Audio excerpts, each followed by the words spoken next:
Well, let me just get this launched and then I'll get started.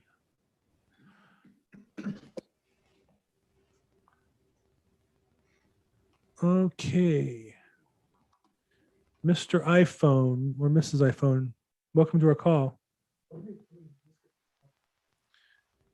Okay, so hey, I'm Bill Gross, real estate broker in Los Angeles, California with eXp Realty.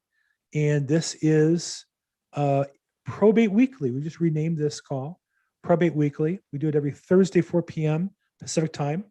And we live stream it on YouTube, as well as you can sign up and join us on the Zoom call through Eventbrite at probateweekly.com. And this is really designed. My vision of this call is that we have a range from brand new investors, wholesalers, and realtors to experienced, but be a working group. We're all here either trying to get better at, improve our sales business, or looking for deals, or have deals that we're looking to sell, or have deals that we have problems on that we want to try to get solved, focused in the area of probate. And I bill myself as the probate expert. My particular expertise is in Los Angeles County sales that need court confirmation. I can say that I don't think there's anybody who knows more about the process than I do. There's a few that have done more over the years than I have, but even they, I don't think are as up to date on the specific rules and guidelines and procedures as I am. That's my particular expertise. I represent investors buying property at probate court. I represent estates and attorneys who have to sell properties that need court approval. And then I also help investors, wholesalers, realtors who get deals and they get stuck and need some help unraveling that. So that's my specialty. So a couple of things I wanted to share today. One is, who knows what a conservatorship is? It's a piece of probate business. It's a niche called conservatorships. Joanne. Well, I had a client in East LA. She called me. She wanted to sell her home, but her mom had dementia and they were on the property. They took the title as tenant in common. And so she asked me, what do I need to do in order to sell this home? I said, well, you're going to have to contact a real estate attorney, because since your mother would not be able to go through and execute all of the documents, and you're telling me she has dementia, then you're going to have to go through a conservatorship, meaning Right. you have to go through probate court. And I really didn't know the entire procedure, but I said it's supposed to be very expensive. And right now she's not interested in selling the home because she contacted the attorney and she texts me. She says, this really appears to be complicated because she has other siblings. She's married. And she said, well, I guess I'm not going to be selling my house anytime soon. So yeah, all that's the case. So a conservatorship is an entity that's created by the government, most commonly the county government, Los Angeles County, creates an entity to protect a person who's not an adult, who's not competent to make their own decisions. So as Joanne said, if somebody has dementia, they can't make the decision to sell their house on their own legally.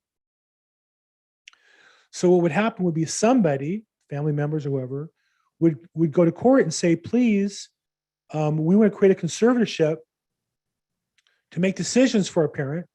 Decisions can include buying and selling property, healthcare decisions. Maybe they're refusing to go to a care and they need to. And then, as you can imagine, the court is taking away the rights of this person. So it should be a very high bar. In the old days, I remember stories of people who were incompetent being committed to asylums against their will. And we made the bar for that decision by the government much higher. And while it's unpopular, there's so many people who are mentally incompetent on the streets.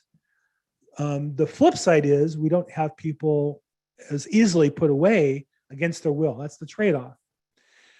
People who are incompetent make decisions, but too young for purposes of age, that's called a guardianship. So those are two different entities that are created. Somebody petitions the court to create it, and then the court has to approve it and one's appointed to be the custodian of the estate for the conservatorship to help those persons make their decisions. So I've been representing a conservatorship for the last, I don't know, about the last year or so on property we have in escrow. And, they would need court confirmation because the court says, okay, you can sell the property, but we're going to invoke the same procedures we would if it was a probate. You have to publish the sale, you have to meet certain criteria. And then if somebody wants to come into court and overbid on the property, they have the right to do that. And so you can imagine it adds money on top of money on top of money in terms of legal expenses and procedures and fees and things like that. So I had a case recently where we have property in escrow in a conservatorship, and the seller passed. The person the conservatorship is created for passed. What do you think happens in that case?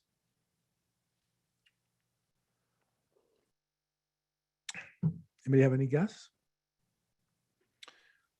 Well, what happens if anybody is in escrow and passes? What happens to the contract?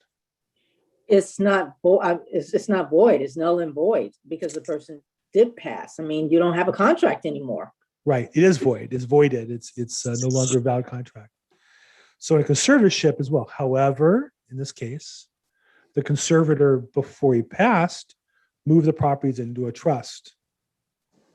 So now the properties, the contract's void, but they can go ahead and sell the property and avoid probate.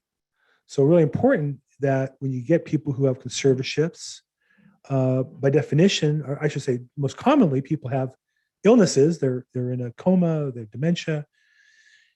Their life expectancy is shorter as a result. And so one of the first things that should be done is put the properties in a trust so that it's easier to sell the property than having to go through the whole court process. And then particularly if they pass, it makes the whole process simpler and easier. So that's a short version on conservatorships and guardianships, but they're very expensive. Legal fees to set up. They're very cumbersome. All your business is being handled in court now. Things that used to be private now are being filed with the court. People can see who gets what, who gets how much.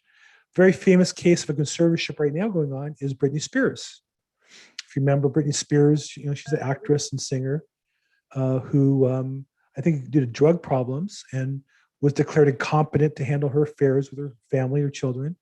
And her father is her conservator. He got a conservatorship appointed, I think a temporary conservatorship. And when you go to court, there's a hearing scheduled on her case about every couple months for various things. And if you ever go there on those days, there's people who protest in front of the court, 20 or 30 people, free Britney. And then there's camera crews following the people saying free Britney because Britney's been trying to get out of the conservatorship, saying she's recovered and doesn't want her father to manage her affairs or he's done some things wrong. It's a whole, legal fights. Everybody's got an opinion, but that's a famous case of a conservatorship. But here's a woman who's got millions of dollars and they didn't, they not competent to make her own affairs and has a conservatorship. So they're very cumbersome. I see, Sal, your hand is raised, but you're muted. Sal's hand's raised. No? You have a question or not? No? I think you would need to unmute if you want to ask a question. Anybody who'd like to, the best way to ask questions is put in the chat box, raise your hand, or just unmute yourself and jump in. I'm fine with that. We're not quite that busy where it's a problem. Okay, so that's a little bit of conservatorships, a little bit on guardianships.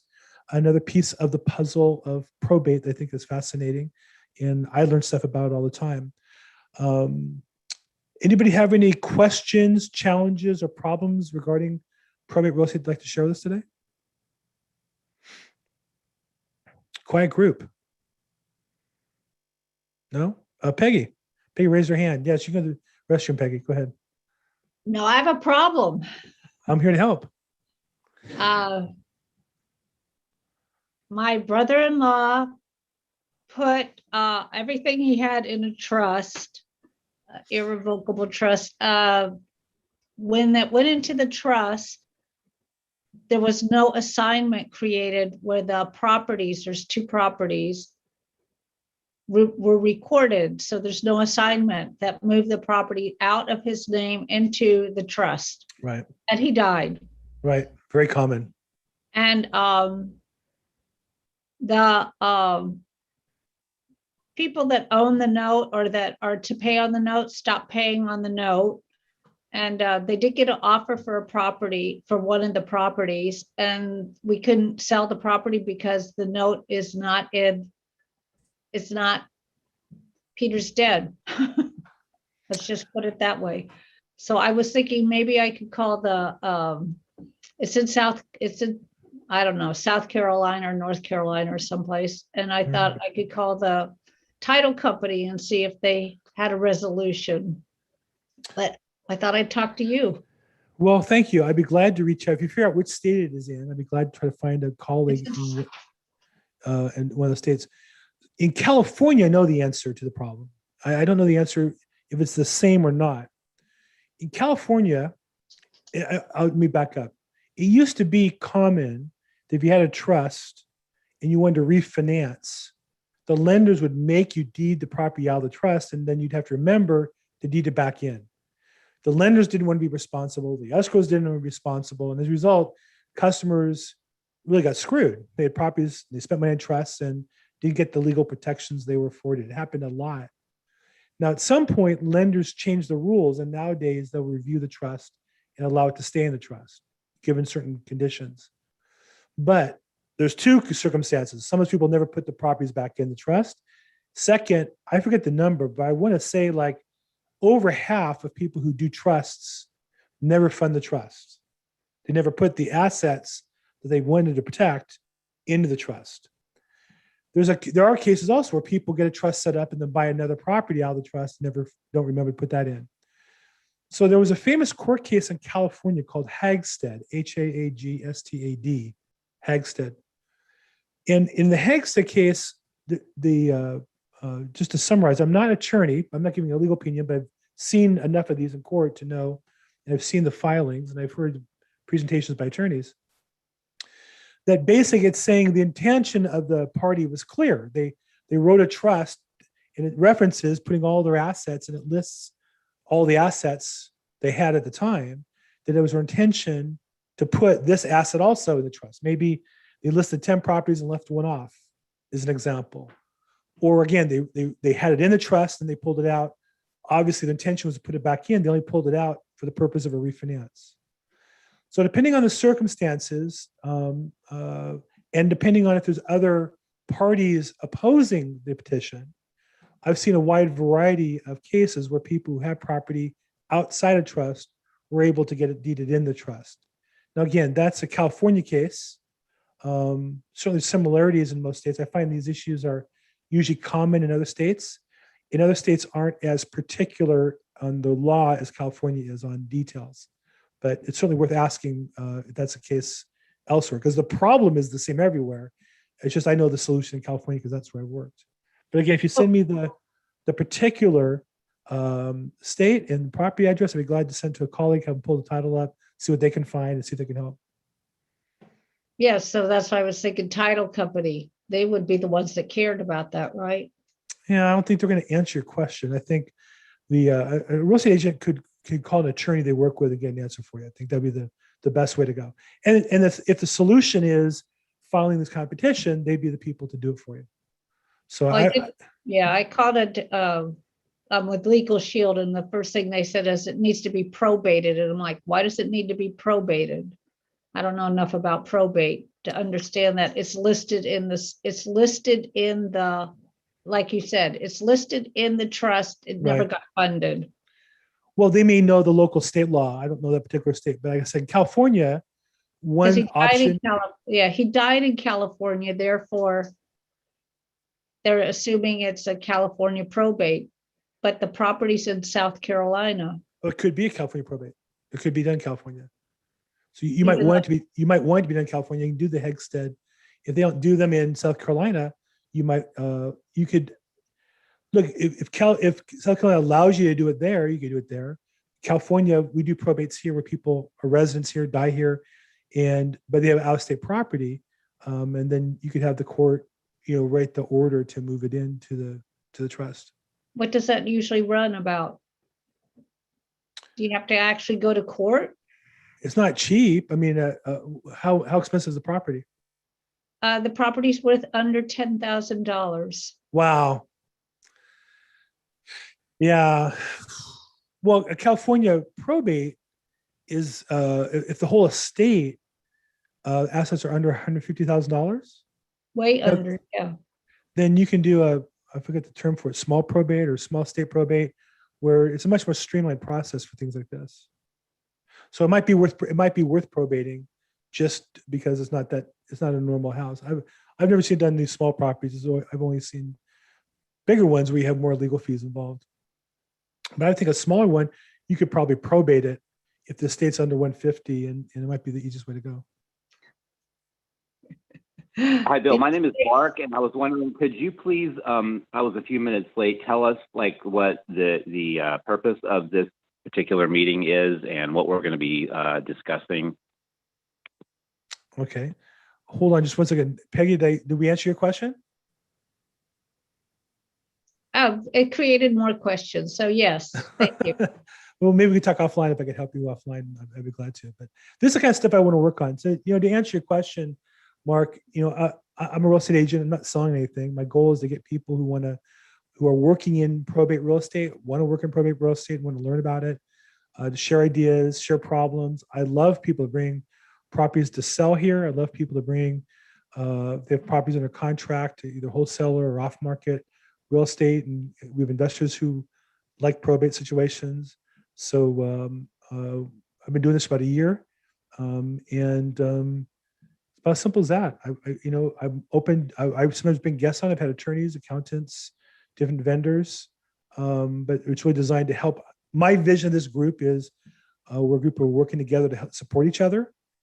I think real estate, just for everybody, I would say, I really believe in society. Most people live quiet, desperate, lonely lives. I think we all need more human interaction. And in real estate in particular, it's can be a very lonely business when we, prospect and get rejection and deals fall apart, and it's very emotional at times. And so having a place where you can talk to people who know you, trust you, like you.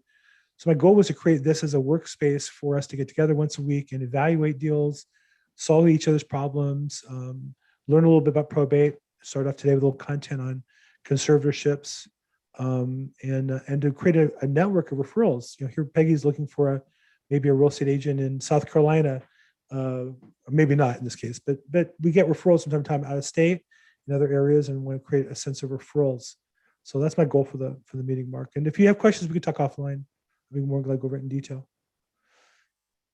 Mark, what do you do? Thank you. You real estate investor or real estate agent? What do you do? Real estate agent, Where are you located? Los Angeles. Oh, neighbor of mine. So yeah, hopefully we'll share some more stories. Do you work in probate actively? Is it something you're looking to get into? No, the reason that I was interested in your discussion is, I've seen your meetup for years, and I know you're an expert in this area. Just wanted to, the title I think of this was like how to get your first probate deal. So I was just curious, like how is this talk going to be structured in terms of that particular goal? Got it. So that's a great question. Bill, the topic says how to get your first sale, and now, but I'll just share with you, Mark, I've rebranded this call now. Most recently, I'm still in the process of updating everything, Probate Weekly. And I do want to help people get their first probate sale. And I think that's a question we get on this call regularly. And it's a great question. One to get regular. So let me take the opportunity to answer that one straight on. When you buy data, most companies will tell you there's two ways to get probate sales, whether you're an investor or wholesaler. They'll tell you you can buy data and market to petitioners, which works. I've done it. You call them, mail them, both, door knock. Or you can market to attorneys, call, mail, much harder cold call attorneys. I know one guy who did it, started 15 years ago, has made a career of it. I haven't met anybody who's done that since. I'm not saying it can't be done. I'm not saying you can't get some occasional business, but I don't know anybody who made a career out of that.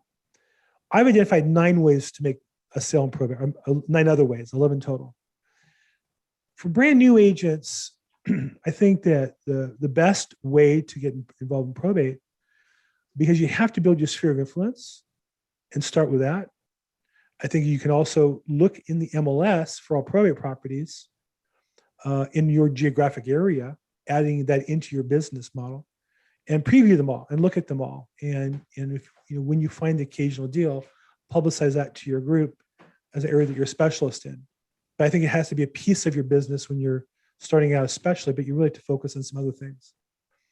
As an experienced agent, I tell them the easiest way to get a deal is to integrate probate into your business. And this is true for investors or any salespeople.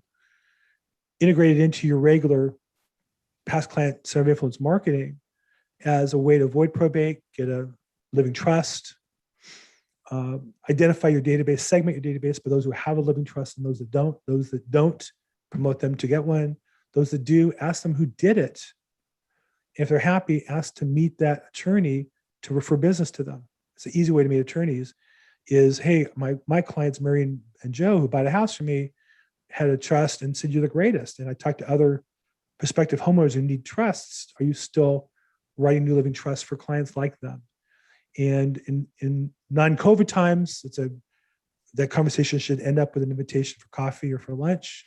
Now I just summarized, an hour-long talk I do. I talk 11 ways to get probate sales, and then I do one segment each week. I've done that in some various formats, and I'll be doing that here, over time. But so there's 11 different ways, and I would say depending on who you are, and Mark, I would offer to you if you want to give me a call, offline. I'd be glad to share with you and find out more about what you do in particular, and maybe help you, in a short call, get some strategies on how to do that for yourself personally.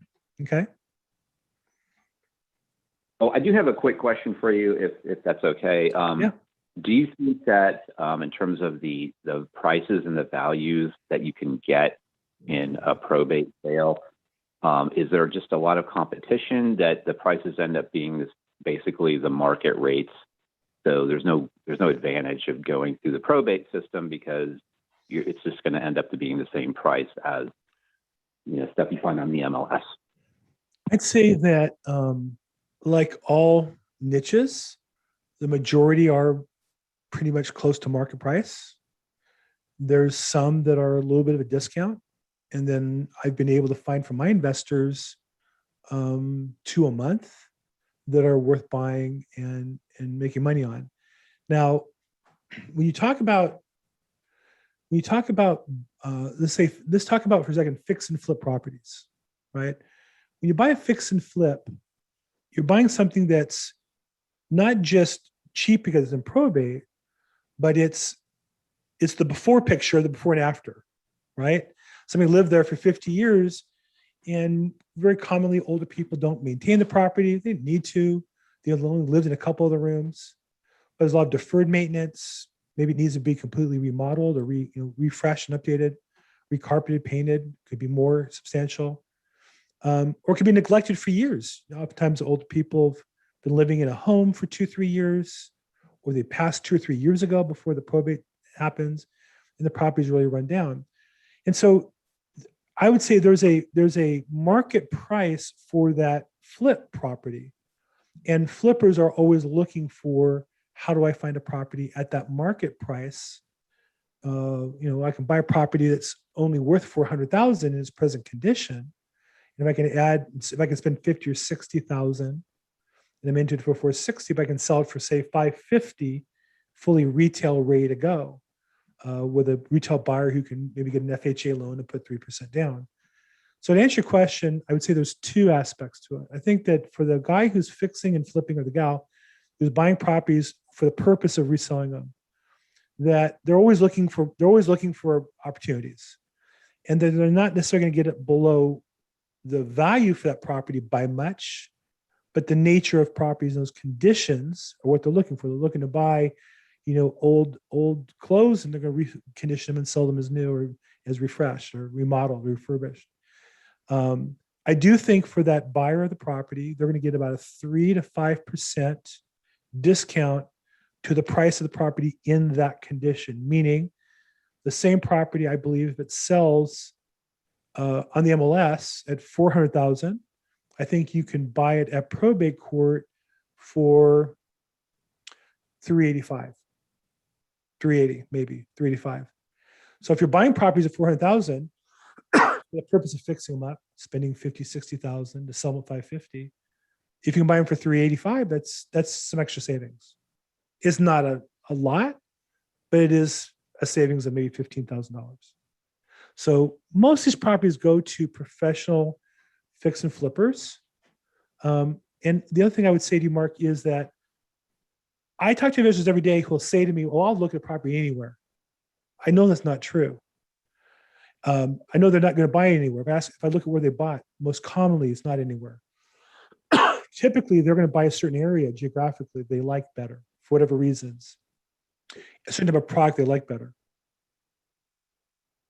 So I would say that if you're fix and flipper in a certain area, let's say in the valley, let's say particularly east of the 405, north of Ventura Boulevard, I don't know, within a couple square miles, there's only so many properties that turn over there that are candidates for fix and flipper. If you're in the business, you got to buy one at the wholesale price, and you're going to fix it and sell it at the retail price.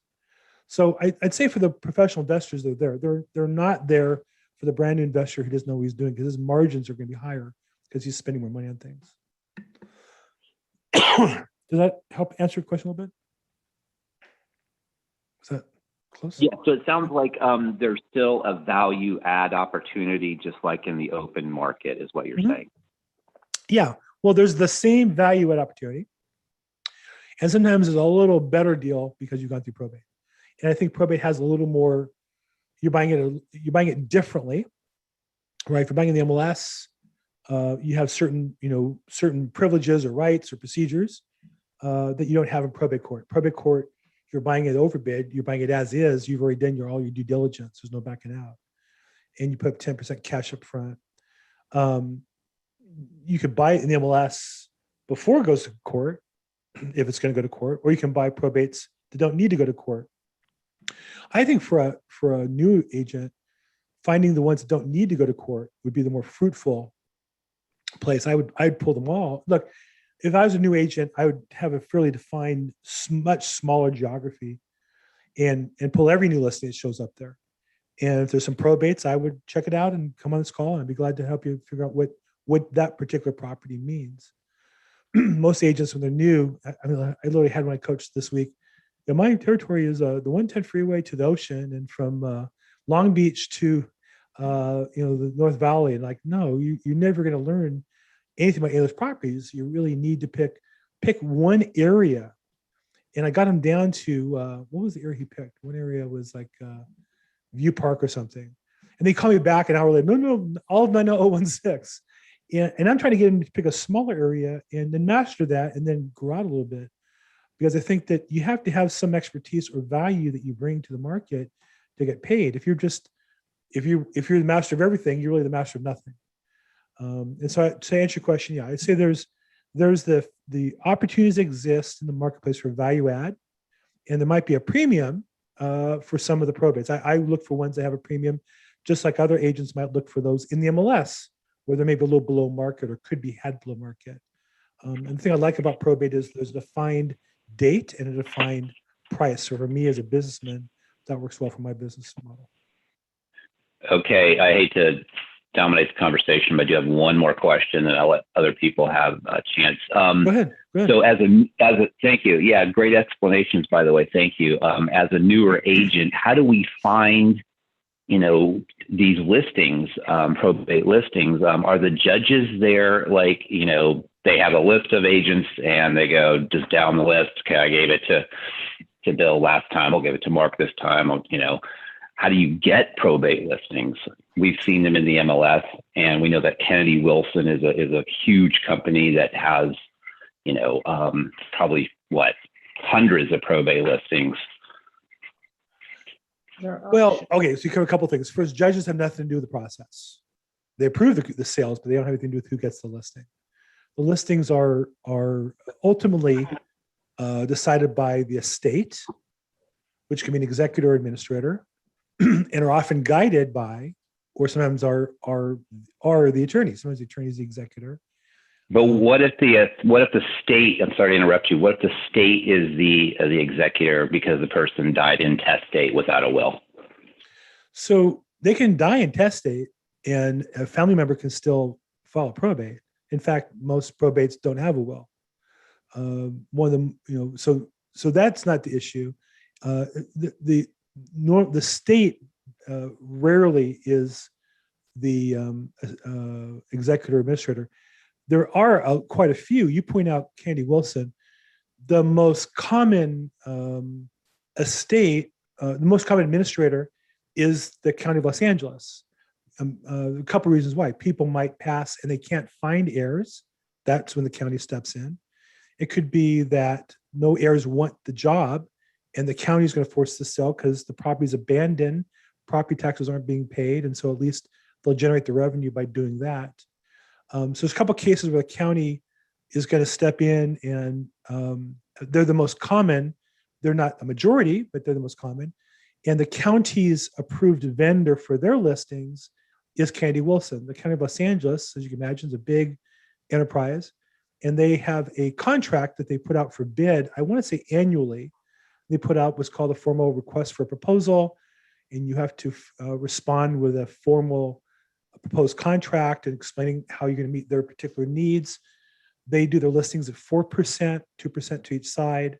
They get some benefits. They get certain scheduling benefits, but it's a high volume operation, and they're a major national auction company, and they've won that contract as long as I've been in the business. I don't know who I would even recommend to compete with them, because the size of the operation that's involved is bigger than any real estate agent I'm familiar with. And for my money, they do a good job for what they do. That said, the rest of the listings are all determined one at a time by a petitioner, or they'll defer judgment to their attorney or get a referral from their attorney. So the way to get listings would be to, before they're listed, would be to contact petitioners and contact attorneys, or earn that business somehow. That's the business. So, and then your other question, how do you find those that are listed already? So as a member of the MLS, you can create a search, and I'm a member of MLS.com or the combined LA West Side. You can create a search, and there's two different, I think contract term is probate and keyword probate. I think there's two different ones to check. I've created a search. So for my business, every new probate that comes up that needs court, I get notified. Every one that comes up that doesn't need court, I get notified. I get to see the property and the description and who the listing agent is. And it's as simple as that. So if you create a search, and I always recommend to real estate agents, if you don't know how to do that, call the help desk. My experience is on average, your wait time is about a minute, and the help desk is great for the MLS. We pay really good dues to be members. It's expensive for a reason. One reason is they have great help and training. So if you're an agent, contact them and figure out how to get that search done for yourself.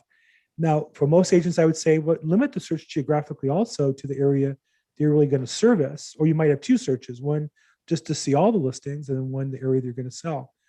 I found it very helpful to get that search and read the remarks of the top, realtors. What were they doing in their comments? How are they managing offers? What are they requiring as far as PED and things like that? So definitely, I think as a newer agent, searching properties and reviewing the properties in detail is the best thing you can do as an agent by far. You can't see property today for the most part, right? You can't go to open houses. You can't like you used to. So, but definitely use the MLS and search the properties that way. So hopefully Mark can give you a couple options there. Hand raised by Neil. Neil, how can I help you? Hey there. Hey, okay, so I'm an agent here in South Florida, and I started doing probate as my niche. I did a few deals already, and I liked it, so I got involved. I went to school, and I got certified as a CPRES. But that's great to get the certification. Everything looks good. Now I'm doing calls. I buy the leads, so I get the leads with the addresses, and I cross-reference them and get the phone numbers for the people, and I only deal with out-of-state owners. So, I don't have to deal with meeting them at the property every day and stuff like that. I try to like pinpoint what I wanted. I want out-of-state owners for the properties in my West Palm Beach area. But when in the school, they tell you as soon as you get the lead, call them. And then I actually hired a mentor. I had him for a couple of months, and he said he likes to wait a little bit longer because, when someone passes, he said they don't want to deal with selling the property right away. What are your thoughts on that? Who do you buy the data from?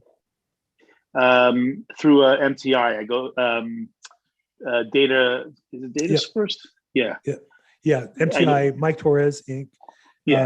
Does a good job. Do you go on his? He has like a Facebook group. Are you on that Facebook group training? I am. That's good stuff. I listen on that too.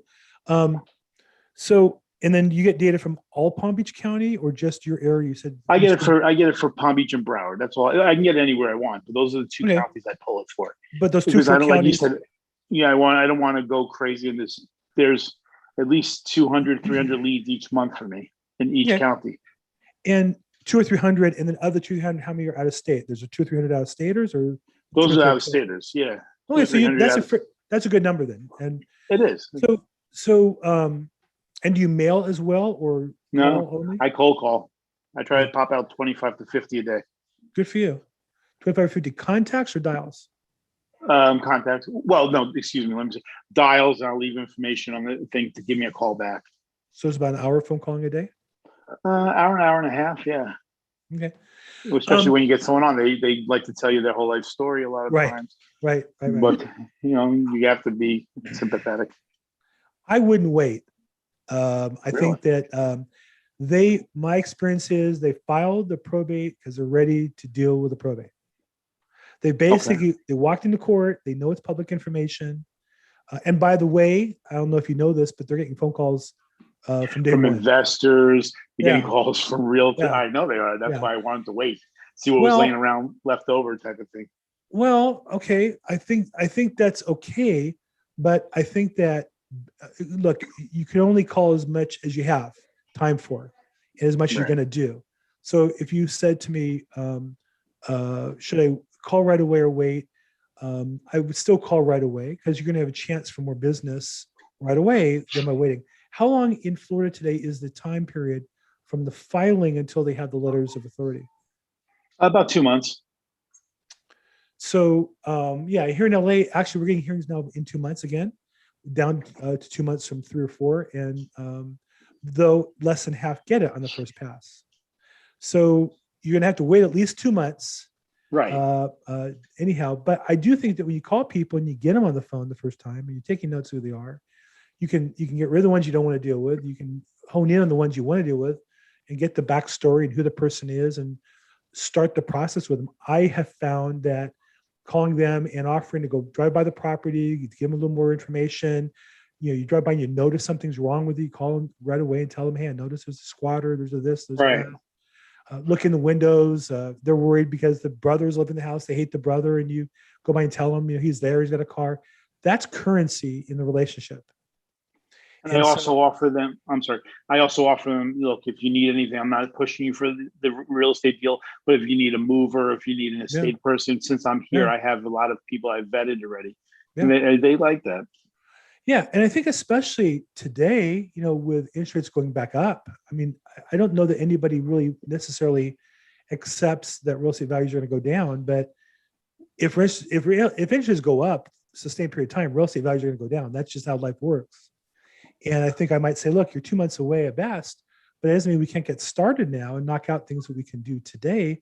If you have keys to the house and you have permission, we can clean up. We can't necessarily sell anything or remove anything of value, but we can get things going, get close enough. I can get photos. I can show an investor. I can get you a cash offer and give you a ballpark of what we can get for you right away. So those are all things I think, in Mike's, anything you do for somebody creates currency in the relationship. And I would say I'd rather call more than less.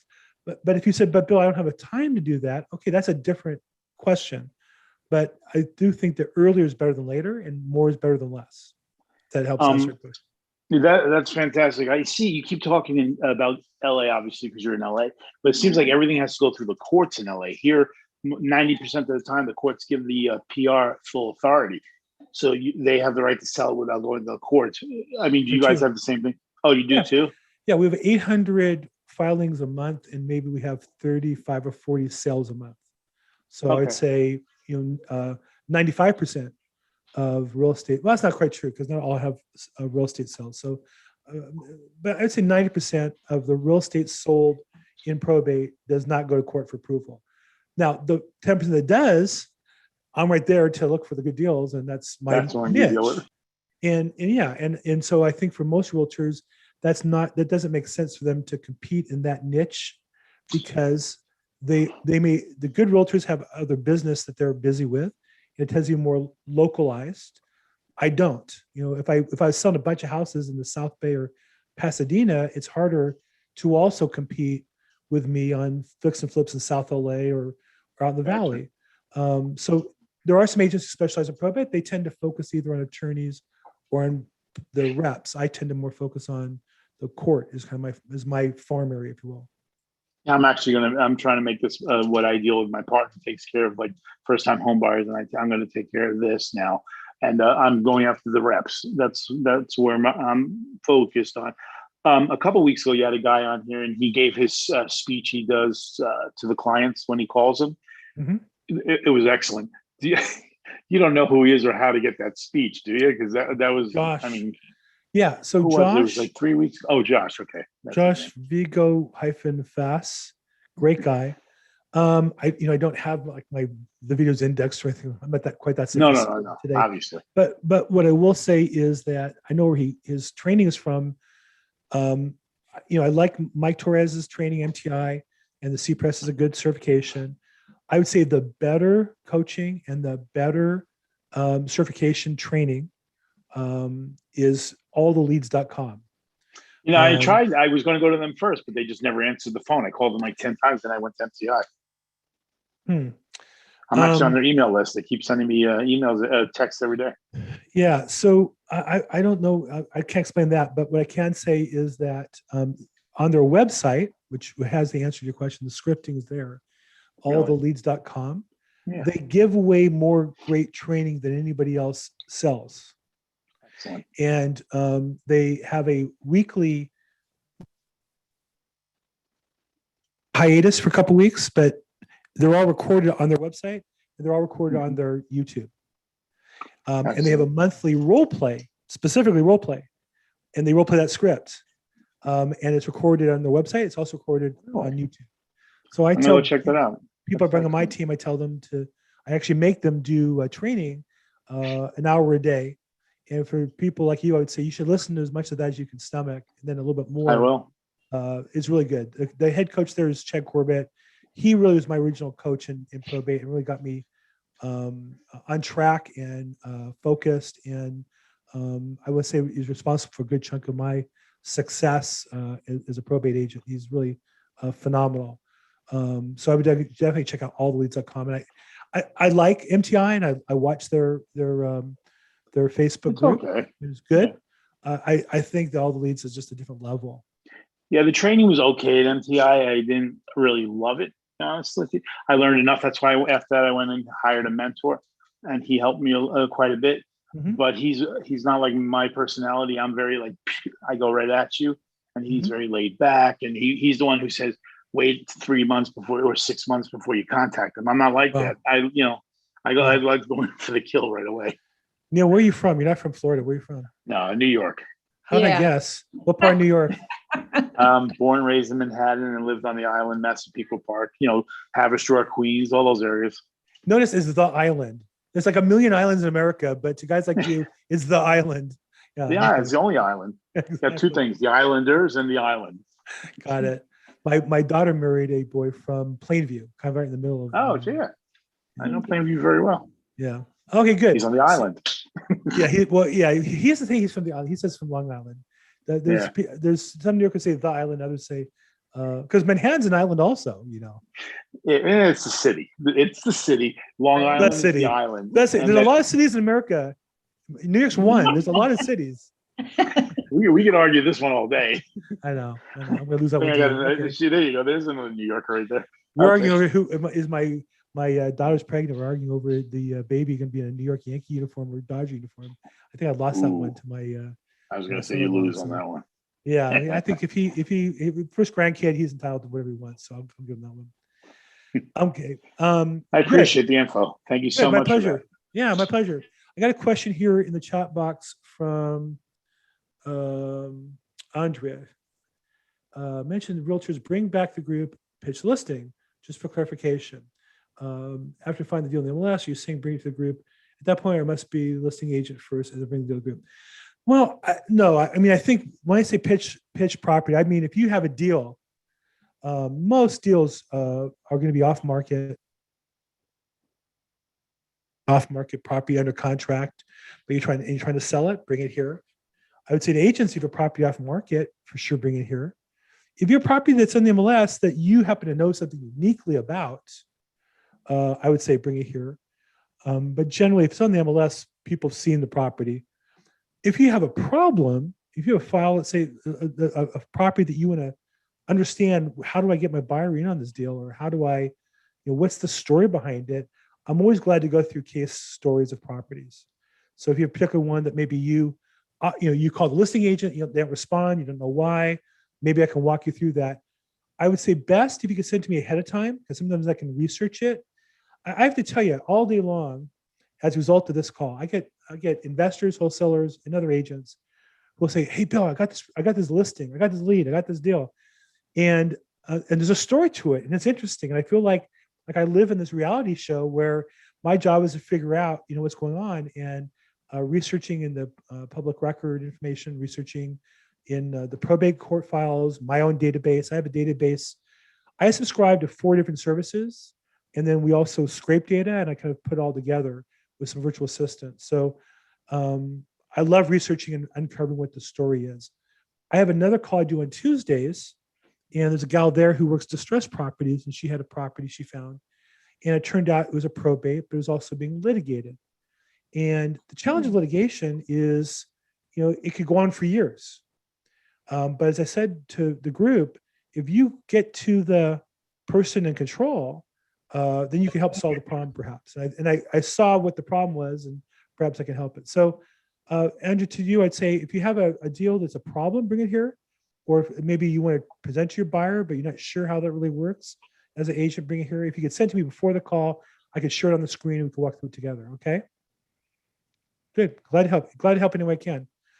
Peggy raised her hand, I think.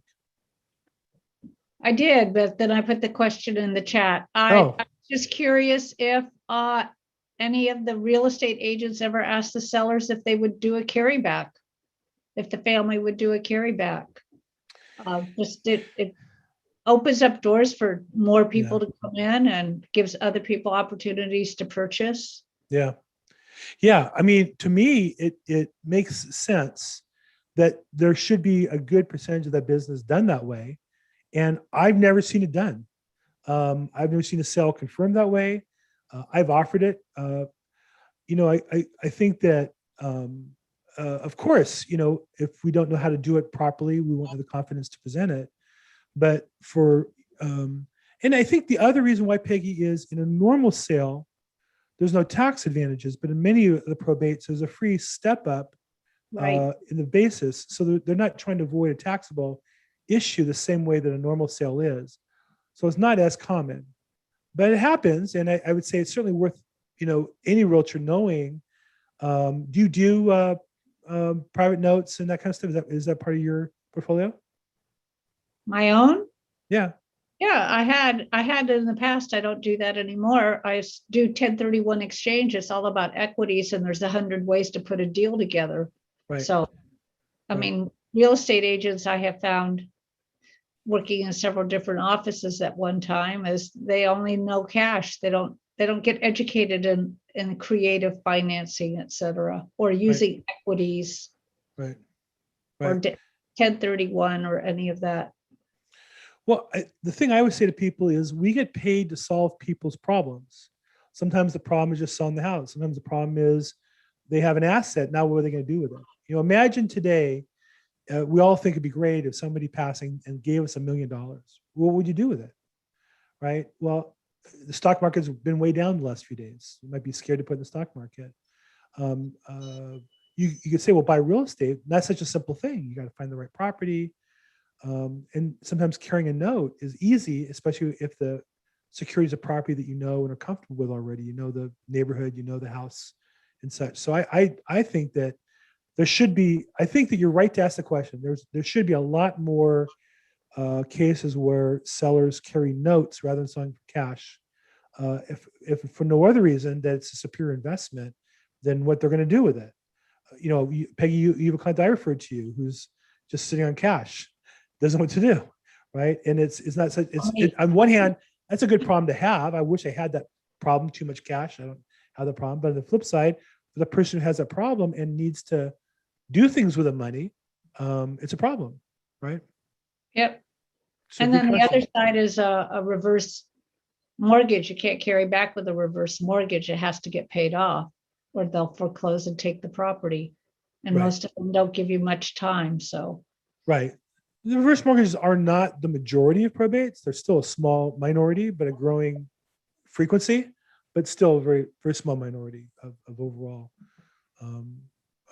properties. yeah, well, if people have a lot of cash and they need it and working for them, I'm the person to call to get that invested for them. Yeah. Get properties. I'd refer them to you for sure. Good.